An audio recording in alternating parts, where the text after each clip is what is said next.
Here we have a summary of our project called Buffers, Perfect Balance Systems in the Human Body. To start talking about this topic, we first need to say what a buffer solution is. A buffer solution is a solution consisting of a weak acid plus its conjugate base, or a weak base plus its conjugate acid.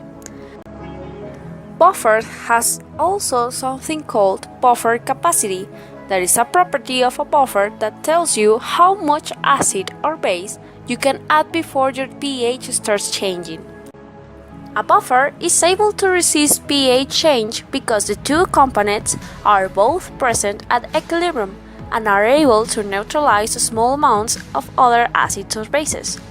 This buffering action can be seen in the titration curve of a buffer solution.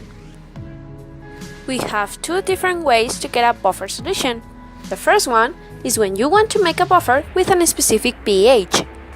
Here, you just have to use the Henderson-Hasselbalch equation and change it with different bases and its pKa to adjust them to the pH that is needed. And the second one is when you end up with one by accident. This happens when you mix a weak acid with a strong base, or when you mix a strong acid with a weak base. To sum up, we can say that a buffer solution is a mixture of a weak acid or base with its conjugate pair.